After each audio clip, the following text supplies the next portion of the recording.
Alright, so we've been working on stoichiometry for a little while now, and one thing that we've been assuming this whole time is that our reaction works perfectly, and that all of our reactants make products.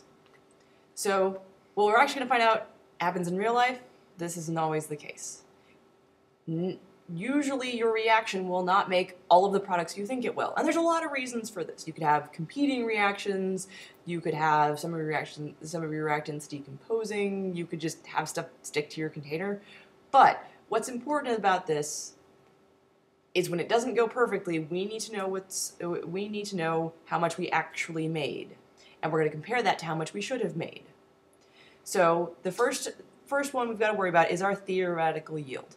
This whole time, we've been doing theoretical yield because it's the amount of product that should be made according to your stoichiometry. That's important. Anytime a problem asks what your theoretical yield was, do stoichiometry. Yeah, that's your math, guys. Mm-hmm. Math. That's nothing new. We just haven't called it that yet. You did math, and it said you should have so much. Yes. So your actual yield is the amount you really did make in the lab, or the amount the problem says you really did make in the lab. It's a number. It will give it to you. It will say the actual yield was. Don't overthink that part. The closest you'll have to get to calculating that is using your percent, and we'll get to some examples of that. Okay. All right, so our formula is going to look pretty similar to back when we were doing percent composition. So percent yield just tells you how much you made compared to how much you should make. So our formula is going to be actual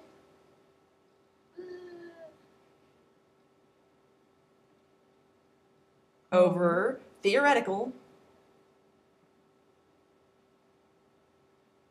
times 100 equals our percent. Equals your percent yield. Mm-hmm. So see, really similar to what we've already done with percent composition, just slightly different values. Because we know that anytime you have a percentage, you have to multiply by 100, so they all kind of look the same. And it's got to be the part that you made over the whole that you should have made. That's where we get that. All right, let's try some problems. So this first one, you'll have to just follow along. So we've got our chemical reaction. We've got iron phosphate reacting with sodium sulfate, and we get iron sulfate and sodium phosphate. Okay. Yay. So first thing we're going to do is identify our wanted and given. So I've got 25 grams of iron 3 phosphate.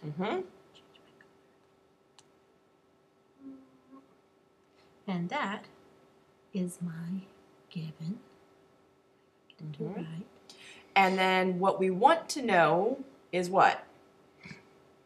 I want to know what I want. So it wants to know what is my theoretical yield of iron sulfate.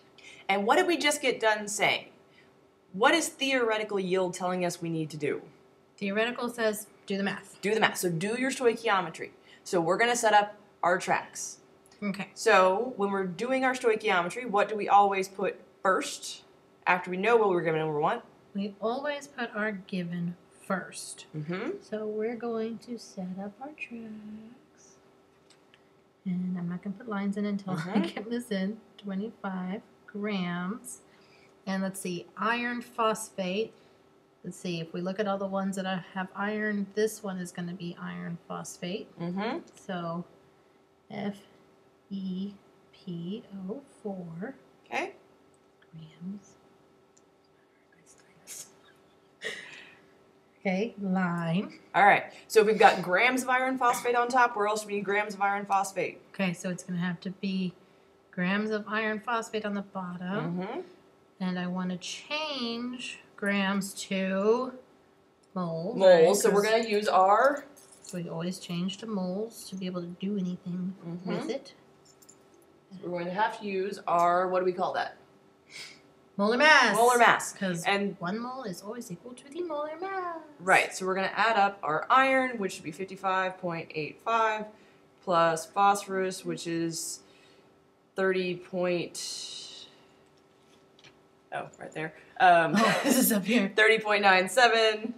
That's convenient. Hey, I actually did remember iron, right?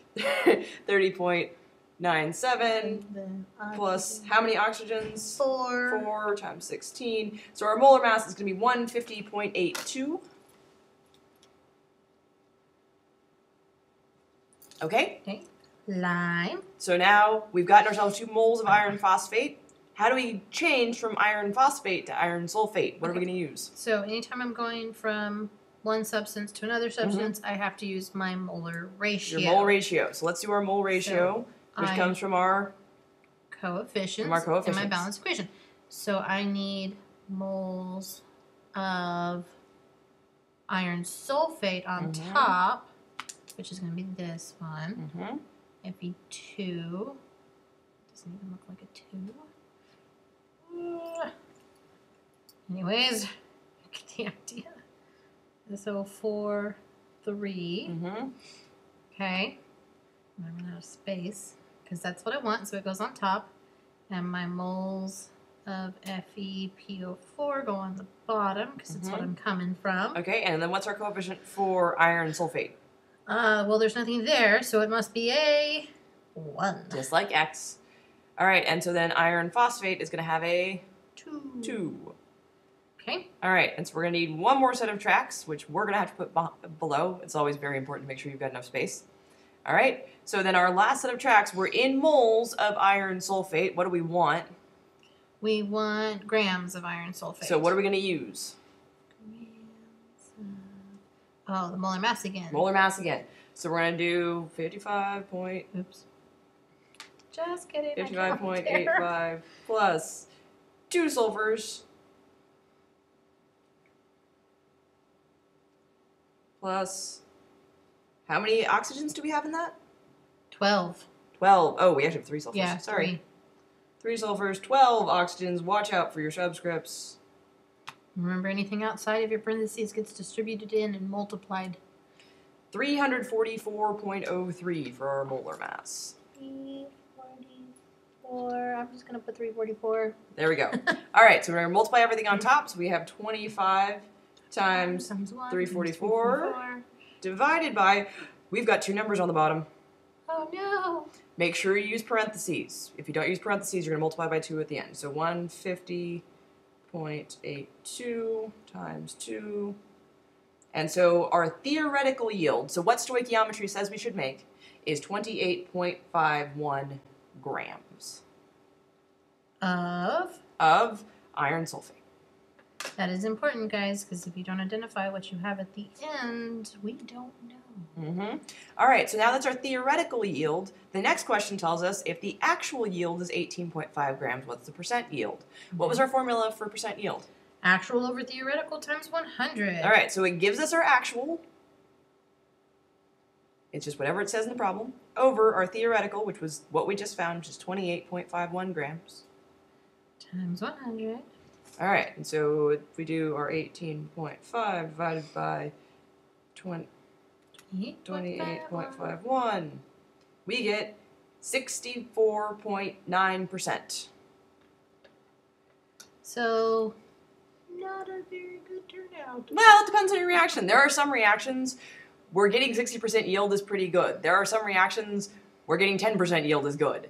It depends on what you're doing. This is one of the reasons why pharmaceutical companies charge so much for things, because they're doing a whole bunch of reactions in a row that all make a teeny tiny quantity out of what they're trying to do.